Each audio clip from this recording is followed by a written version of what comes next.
Le défi des 10 minutes, c'est pas rien. C'est, je crois, le plus gros challenge qu'on m'ait jamais proposé. 10 Ouais. minutes. Bon, bah, merci j'allais dire de le relever. On l'a pas encore relevé, mais d'avoir On accepté déjà. on pose l'intention. Ouais. Bon, en tout cas, merci beaucoup à toi, Marie, d'être là. Ça me fait un très, très grand plaisir. J'ai des cellules à l'intérieur de moi qui pétillent de joie. Plaisir Donc, partagé. bah, pour le coup, si on fait une interview de 10 minutes, le défi de la journée, on va plonger directement dedans. Ouais. Si toi, tu devais te définir en 3 mots, Ouais. quels sont ceux qui viennent spontanément, en fait? Je suis tout. Mmh. Je suis tout. Je pense que ce seraient les 3 mots. Je suis quelqu'un qui n'aime pas les cases, mais simplement parce que je pense que je m'y retrouve pas. Et, Mmh. euh, et c'est très contre-intuitif pour moi de réussir à trouver quelque chose qui me définisse. Donc, à chaque fois que j'ai essayé, je me sentais pas bien. Donc, j'ai essayé d'autres cases, d'autres cases, d'autres cases. Et puis, quand j'ai épuisé toutes les cases, je me suis dit, bah mince. Donc je préfère aujourd'hui être dans une case un peu moins compréhensible peut-être pour certains, mais qui du coup me permet pleinement de m'exprimer moi-même. Mmh. Bah, ça résonne énormément et en même temps, c'est absolument pas étonnant, mais heu, je me suis prêtée moi-même à l'exercice tout à l'heure en disant: «Tiens, si je devais, nommer Marie en 3 mots». Puis j'en ai eu 1, 2, 3, 4, 6 et effectivement, il y a le côté, bah, voilà, multiple qui est ressorti, joie et amour qui, pour moi, c'est quelque chose que tu véhicules, enfin que c'est même pas que tu véhicules, c'est que tu vibres, au-delà des mots, et une grande générosité aussi qui est revenue, au travers des mots. Enfin, Oui. de mes sensations, c'est plus, quand je dis des mots, c'est effectivement après, c'est un instant T, ce qu'on vibre et je ressens de multiples choses. Et si, heu, pour le coup, c'est moi qui qui arrive pas à rester, tu vois, justement sur 3 mots, mais le mot subtil, avec la double lecture qu'il peut y avoir sur, après on en parlera peut-être justement sur cette notion de subtil. Il peut y avoir la délicatesse, Mhm. mais il y a aussi subtil de tout ce qui est justement non verbal et qui se passe au-delà. Bah, justement, tu vois, pour revenir sur les cases, alors c'est très intéressant ce que tu me dis. Ça a été, je pourrais dire que c'est l'un des plus grands problèmes, parce qu'aujourd'hui, en stratégie et en marketing, là où moi j'ai jamais pu me définir, on m'a beaucoup invité à demander à mes clientes. Sauf que bon, bah voilà, je n'ai pas une cliente sur plus de 100 clientes qui est capable d'avoir les mêmes mots qu'une autre. Et c'est ça qui est très impressionnant, c'est que j'ai beau faire remplir une multitude de Google Forms, je me prête à cet exercice-là de voir vraiment ce que j'apporte et je me rends compte que vraiment j'ai cette capacité peut-être qui est difficilement définissable d'être la bonne personne pour la bonne chose pour chaque personne. Et je pense Mmh. que c'est fort et ça correspond à ma vision, c'est que chaque personne est unique.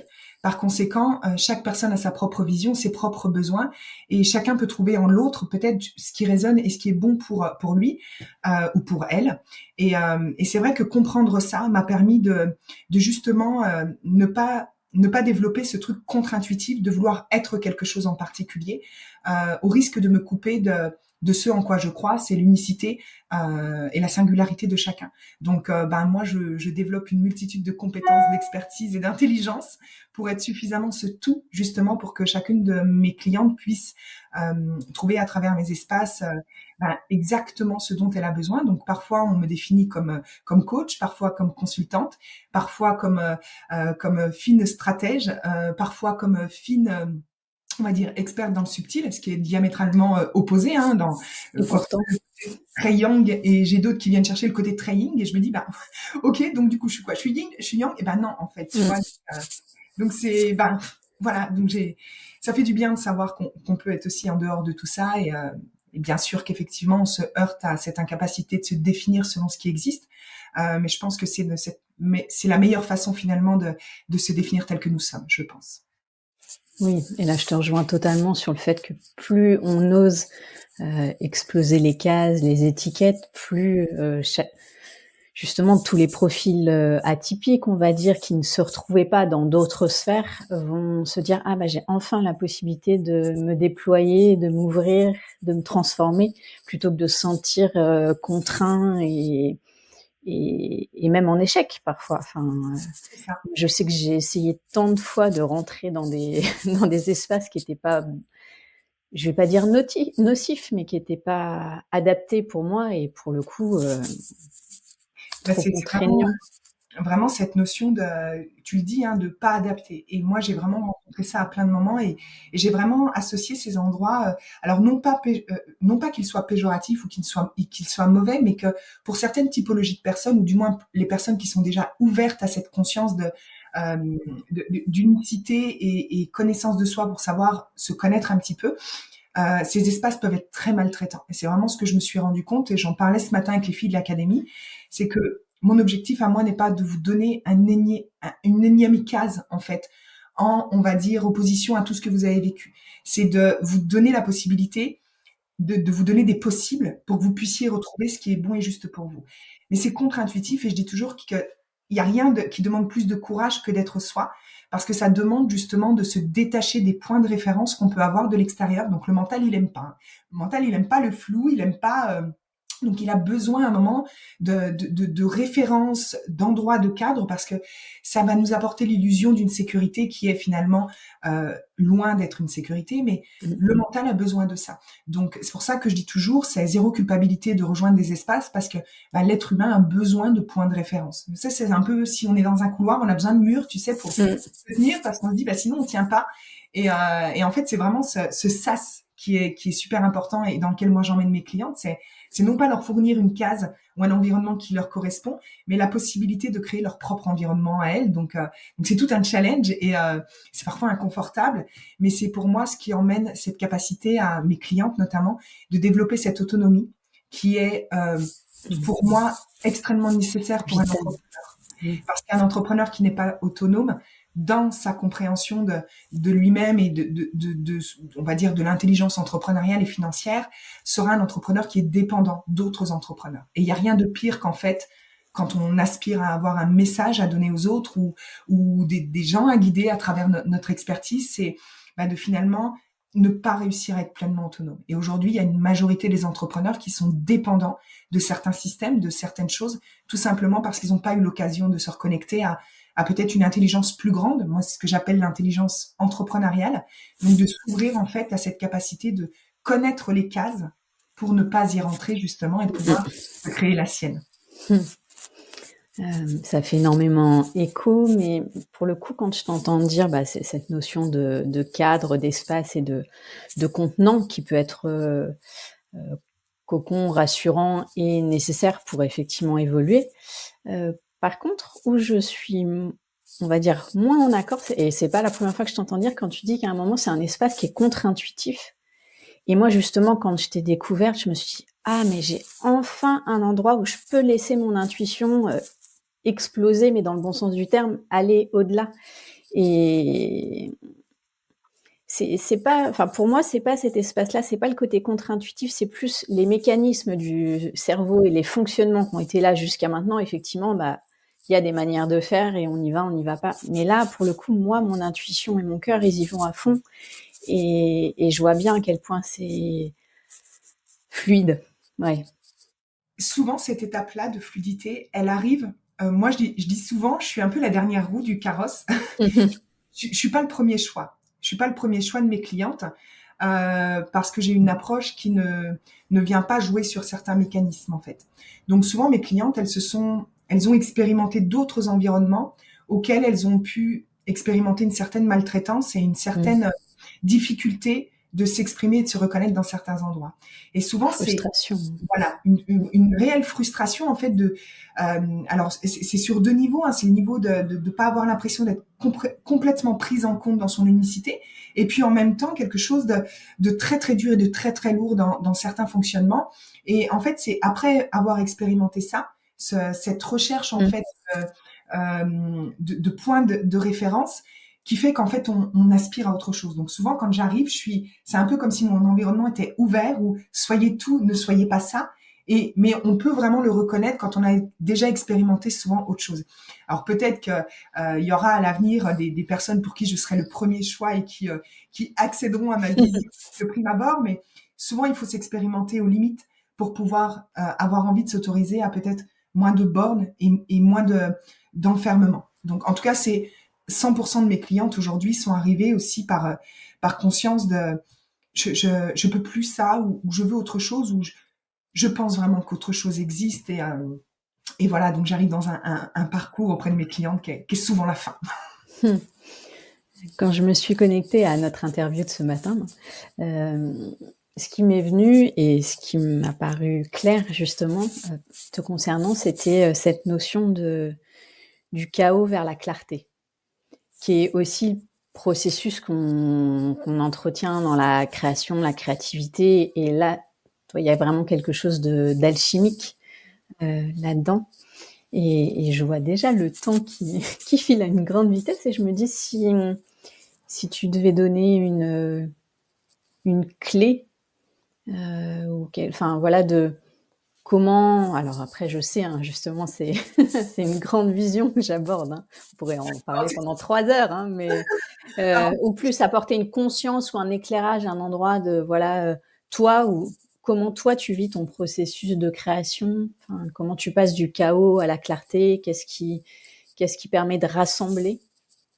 Je pense que c'est ma capacité à développer, à faire preuve de discernement déjà. Et comment j'arrive à faire preuve de discernement sans me perdre. Parce que c'est très dur et c'est encore aujourd'hui parce que plus j'évolue, moi aussi, plus encore une fois, des modèles arrivent et ça demande en fait de sortir de ça. Exemple, la matrice que je vais créer, je vais contre toute la codification de l'infoprenariat et de l'industrie du coaching. Donc je vais emmener quelque chose qui est vraiment du coup genre se tirer une balle dans le pied. Mais ça demande du coup de vraiment rester connecté à ce en quoi je crois, à qui je suis aussi parce que cette façon de délivrer qui arrivera me correspond à moi. Donc ça demande beaucoup de courage ici. Comment je fais finalement pour ne pas me perdre et continuer d'avancer et pas perdre en puissance, ne pas m'égarer sur le chemin de quelqu'un d'autre?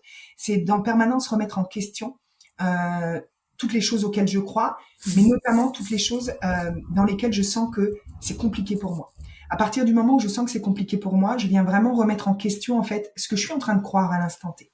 Ce qui fait que je me rends compte que souvent l'être humain évolue à travers justement les conditionnements, qu'on le veuille ou pas, parce que tout ce à quoi on est exposé en termes de discours, vidéo, lecture, vient toujours se mettre en fait dans notre esprit et c'est très bon parce qu'on est des êtres d'automatisme aussi. On a besoin d'être automatique sur certains points. Heureusement, sur certaines Mais voilà. tâches. Mais sur certaines d'autres choses, on peut pas se protéger de toute l'information et de toutes les choses qui viennent.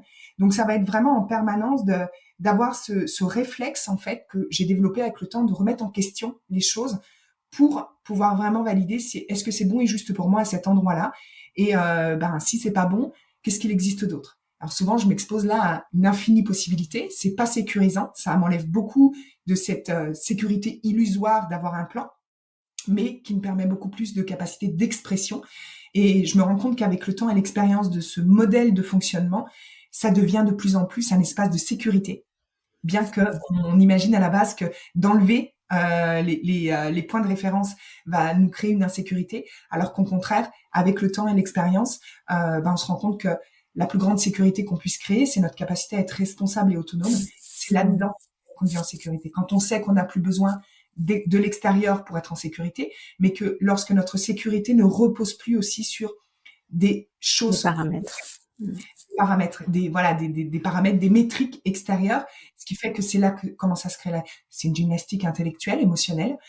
C'est vraiment les choses vers lesquelles je veux emmener les entrepreneurs, non pas leur emmener en fait un moule, mais de leur emmener cette capacité à développer cette faculté-là qui, pour moi, est capitale pour un entrepreneur dans le monde d'aujourd'hui et comme évolue aussi notre industrie, pour faire des entrepreneurs qui soient vraiment autonomes et épanouis. Parce que par conséquent, l'épanouissement viendra de fait parce qu'il y aura cette maltraitance de venir se reconditionner. Et Dieu sait que notre industrie, même le développement personnel, nous reconditionne d'une autre façon, mais vient nous réenfermer peut-être dans d'autres choses. Donc, tout l'enjeu et toute la vision que j'ai, que je porte sur mes petites épaules.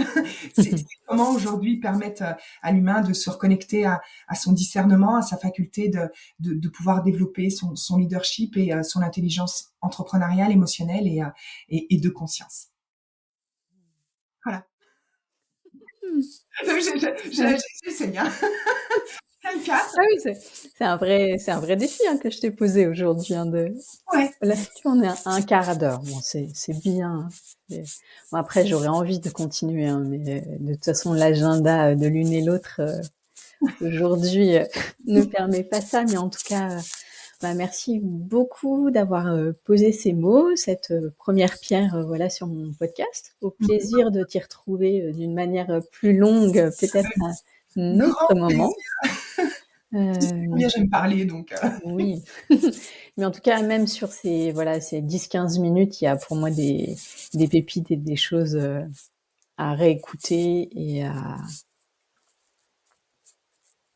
ressentir. Oui, je Je pense que pense à ressentir. Je pense que typiquement, si je devais dire qu'est-ce que j'ai partagé aujourd'hui, je pense que j'ai partagé quelques morceaux de ma vision, ma grande vision, des espoirs que je nourris aussi dans ma contribution à l'être humain, dans ma contribution au développement de l'être humain aussi.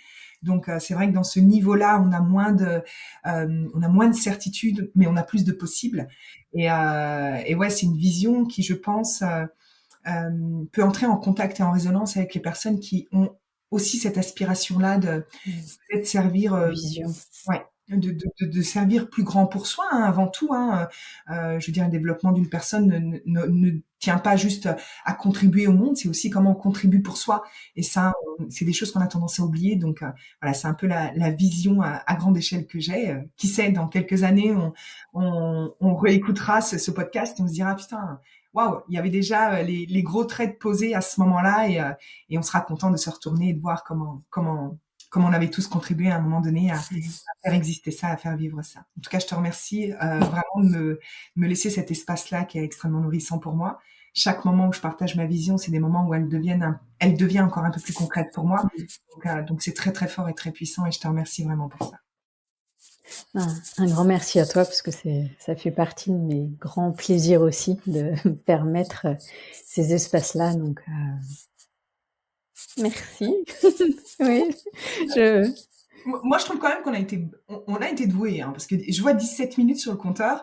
Pour moi, je vois ce challenge comme réussi. Parce que je vois ce challenge comme réussi. Oui.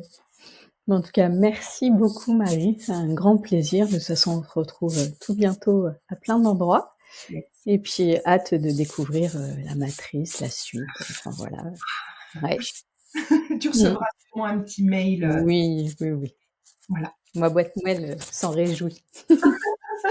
Super. Bon, je t'abandonne. Je te remercie encore, Charlotte, pour tout. Je t'embrasse très Merci très fort. beaucoup. Ouais. À tout bientôt. On se revoit très vite. Je t'embrasse.